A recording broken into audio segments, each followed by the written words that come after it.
5 देशों के दौरे से वापस आने के बाद प्रधानमंत्री मोदी आज कैबिनेट मीटिंग करेंगे। जानकारी के मुताबिक बैठक में अलग अलग मंत्रालयों के कामकाज, दिए गए प्रमुख फैसलों और उनके नतीजों और भविष्य की योजनाओं सहित कई अन्य विषयों पर चर्चा होगी। प्रधानमंत्री मोदी की अध्यक्षता में होने वाली बैठक में सभी कैबिनेट मंत्री, स्वतंत्र प्रभार वाले राज्य और अन्य राज्य मंत्रियों को भी शामिल होने के निर्देश दिए गए। कैबिनेट में फेरबदल की अटकलों के बीच ये इस साल कैबिनेट की पहली पूर्ण बैठक होने जा रही है और ये बैठक शाम 5 बजे होगी, जिसमें सभी कैबिनेट के मंत्री, राज्य मंत्री और स्वतंत्र प्रभार वाले मंत्री शामिल होंगे। इस बैठक का प्रमुख एजेंडा कैबिनेट में फेरबदल, साथ ही मंत्रियों के कामकाज की रिपोर्ट पर चर्चा होगी। मीडिया रिपोर्ट्स के मुताबिक कई सामाजिक योजनाओं को लागू करने और उनका लाभ ज्यादा से ज्यादा लोगों तक पहुंचाने पर भी विचार विमर्श किया जा सकता है।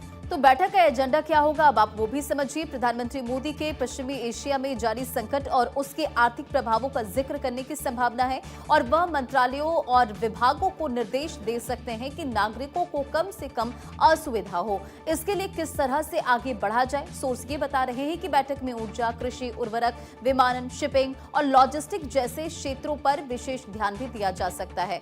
पश्चिमी एशिया में संघर्ष शुरू होने के कुछ ही समय बाद प्रधानमंत्री मोदी ने सभी संबंधित पक्षों को निर्देश दिया था कि वे नागरिकों और इससे प्रभावित क्षेत्रों की समस्याओं को कम करने के लिए हर संभव कदम उठाएं। और बैठक में आम लोगों के फायदे के लिए सभी क्षेत्रों में सुधार लाने की सरकार की प्राथमिकता पर भी चर्चा होना संभव है।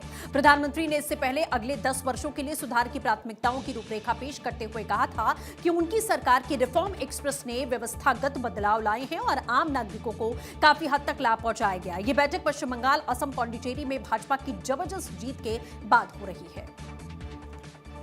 खबरों में आगे बढ़ते, पश्चिम बंगाल सरकार ने सरकारी स्कूल